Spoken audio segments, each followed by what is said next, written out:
అందరికీ నమస్కారం అండి. ఈరోజు మన మాజీ సీఎం జగన్మోహన్ రెడ్డి గారు పులివెందుల వాళ్ళ కార్యకర్తల మీద దాడి జరిగిందనేసి వాళ్ళ కార్యకర్తల్ని పరామర్శించడానికి వెళ్ళారు. మంచిదండి.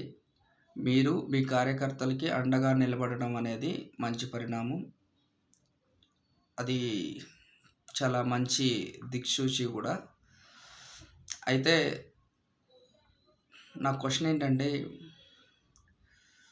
మీ కార్యకర్తలు మాత్రమే అన్యాయం జరగలేదు సార్, చాలామందికి జరిగింది. దురదృష్టం ఏంటంటే, అది మీరు సీఎంగా ఉన్న కాలంలోనే చాలామందికి అన్యాయం జరిగింది. కానీ మీరు ఒక్కరిని కూడా పరామర్శించడానికి వెళ్ళలేదు. ఓకే, మీరు పరామర్శించడానికి వెళ్ళడానికి మీరు సీఎం హోదాలో ఉన్నారు కాబట్టి మీకు అంత టైం లేదు. అట్లీస్ట్ న్యాయం అన్నా చేయాలి కదా. న్యాయం చేయకపోగా వారికి మీరు చాలా అంటే చాలా అన్యాయం చేశారు. సుగాలి ప్రీతి కేసు విషయంలో మీరు ఎందుకు వాళ్ళ పేరెంట్స్ని పరామర్శించలేదు? పరామర్శించకపోగా వాళ్ళ మీద కేసులు, రకరకాలైన ఇబ్బందులకు గురి చేశారు, భయభ్రాంతులకు గురి చేశారు.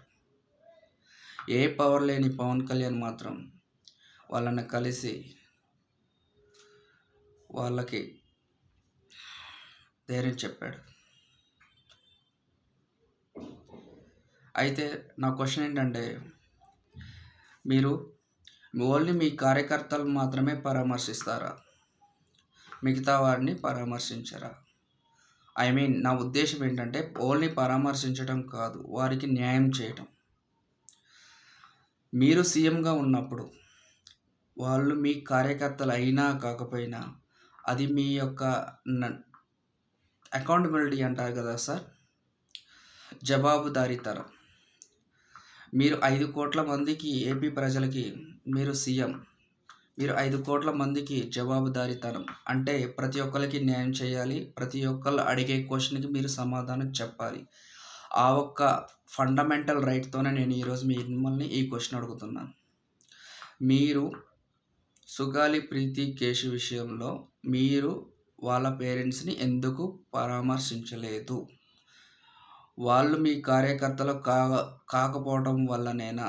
వాళ్ళు మీ కార్యకర్తలా కాదా అనేది నాకు తెలియదండి, కానీ మీరు ఎందుకు పరామర్శించలేదు?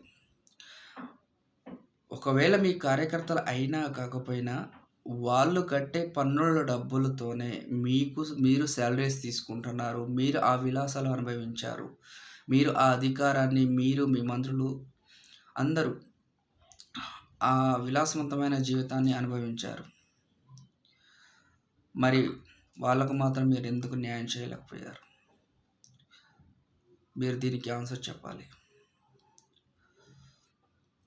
నేను అడిగిన క్వశ్చన్ న్యాయంగా ఉంది, కరెక్ట్ అని మీరు భావిస్తే కామెంట్ సెక్షన్లో కామెంట్ చేయండి కరెక్ట్ అనేసి, లేకపోతే లేదని కామెంట్ చేయండి.